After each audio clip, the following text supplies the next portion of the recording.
ओम साईं राम। बाबा को शत शत प्रणाम। मेरे अंदर साईं और आपके अंदर साईं को भी प्रणाम। बाबा का दर सभी के लिए खुला है, चाहे कोई अमीर है, चाहे कोई गरीब, लूला लंगड़ा, सभी भक्त बिना भेदभाव के इस दर पर आते हैं और अपनी झोलियां खुशियों से भरकर चले जाते हैं।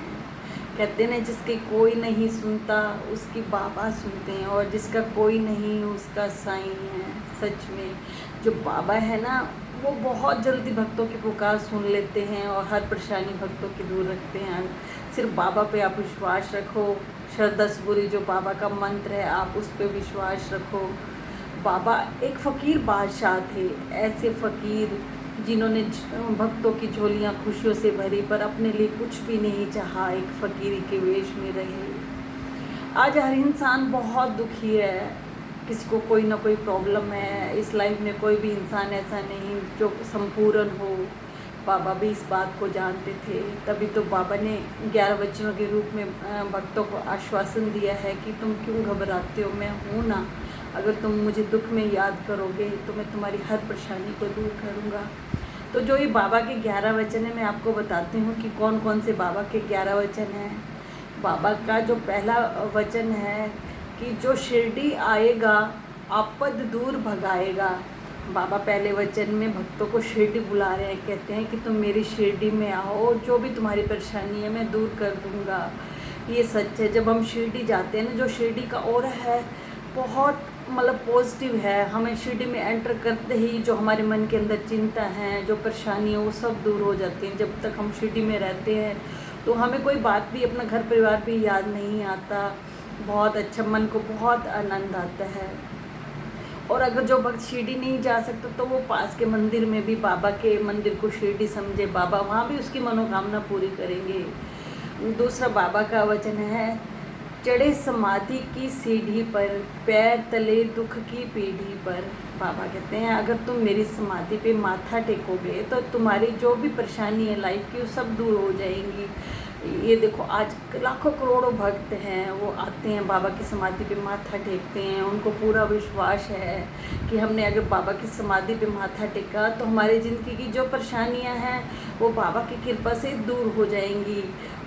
बहुत शिरडी में कितना रश होता है, दूर दूर से लोग आते हैं, सब लोगों को बाबा पे पूरा विश्वास है। और बाबा का तीसरा वचन है, त्याग शरीर चला जाऊंगा, भक्त हेतु दौड़ा आऊँगा। बाबा कहते हैं मैं शरीर में नहीं हूँ, पर अगर तुम मुझे सच्चे मन से पुकारोगे तो मैं तुम्हारी सहायता के लिए दौड़ा दौड़ा आऊँगा। बाबा सब भक्तों की चाहे बाबा आज साकार रूप में नहीं है, निराकार में है, तब भी भक्तों के हर कष्ट बाबा दूर कर रहे हैं। और चौथा है बाबा का वचन, मन में रखना दृढ़ विश्वास, करे समाधि पूरी आस। बाबा कहते हैं कि अगर तुम मुश्किल में हो, मुझे ना पाओ, अपने आप को असहज महसूस करो तो घबराना मत, मेरे पे अपना विश्वास खोना मत।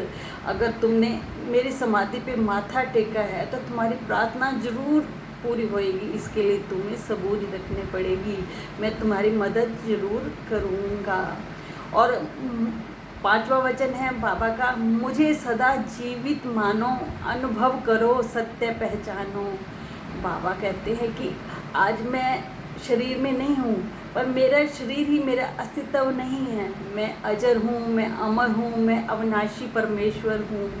बाबा कहते हैं कि तुम नहीं थे तब भी मैं था, तुम हो तब भी मैं हूँ, अगर तुम नहीं रहोगे तब भी मैं रहूँगा।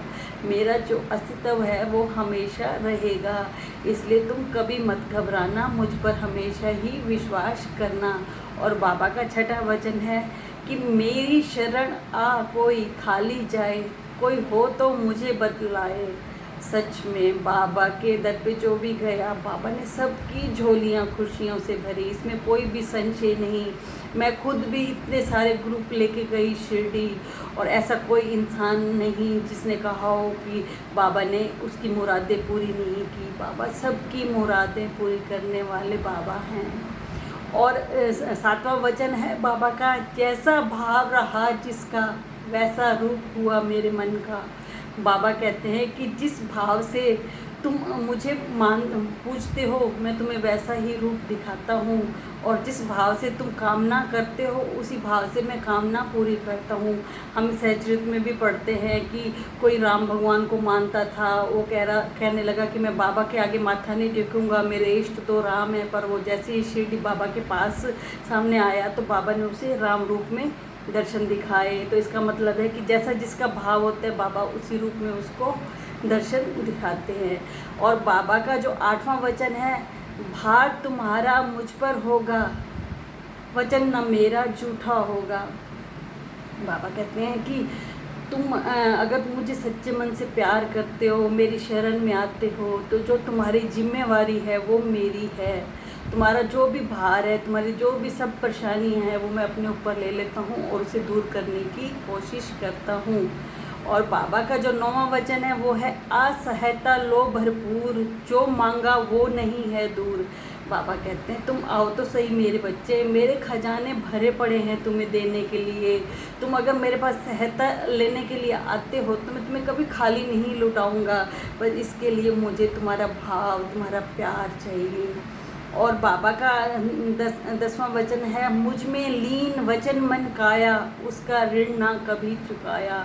बाबा कहते हैं कि जो अपने मन, वचन और कर्म से मुझ में लीन हो जाता है तो मैं उसका ऋणी हो जाता हूँ। बाबा कहते हैं जब तुम मुझे इतना प्यार करते हो, सब कुछ मुझे सौंप देते हो, तो मैं तुम्हारे इस प्यार का ऋणी हो जाता हूँ, और इस प्यार को चुकाने के लिए मैं तुम्हारे पास भागा भागा आता हूँ। और बाबा का 11वां वचन है, धन्य धन्य वे भक्त अनन्य, जिसे मेरी शरण तज ना अन्य।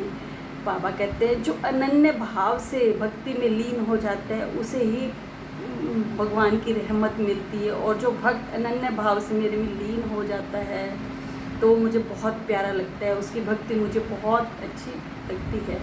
तो ये बाबा के 11 वचन हैं। तो इन 11 वचनों में बाबा ने हमें भरोसा दिया है कि तुम घबराना मत, मैं तुम्हारे साथ हूँ। जब भी कोई प्रॉब्लम आए तो मुझे सच्चे मन से याद करना, मैं तुम्हारी हर परेशानी को दूर करने के लिए मैं तुम्हारे साथ हूँ। पर इसके लिए हमें बाबा के बच्चे बनना पड़ेगा, बाबा के जो उपदेश है उनका अमल करना पड़ेगा।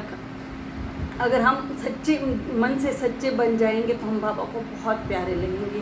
जो ये 11 वचन है, ये नहीं कि बाबा ने इनको खुद ही डायरेक्ट कहा है कि ये मेरे 11 वचन है, ये 11 वचन सहचरित्र में से लिए गए हैं। मोहनी राज जो पंडित थे वो साईं प्रकाशन विभाग के अध्यक्ष थे, तो उन्होंने जो बाबा के सहचरित्र में से ये 11 वचन निकाले और उनको इकट्ठा किया और उनका संकलन किया और हमारे सामने ये 11 वचन रखे। और फिर बाबा ने इन 11 वचनों में इतनी शक्ति डाल दी है कि जो भी भक्त श्रद्धा से वीरवार को इन वचनों को पढ़ता है तो वो सच में महसूस करता है कि बाबा उसके आसपास हैं और बाबा उसकी सहायता करेंगे। तो इसलिए आप हर वीरवार को जो बाबा के 11 वचन पढ़ो, आप महसूस करोगे कि बाबा आपके आसपास हैं। बस आज इतना ही। ओम साईं राम।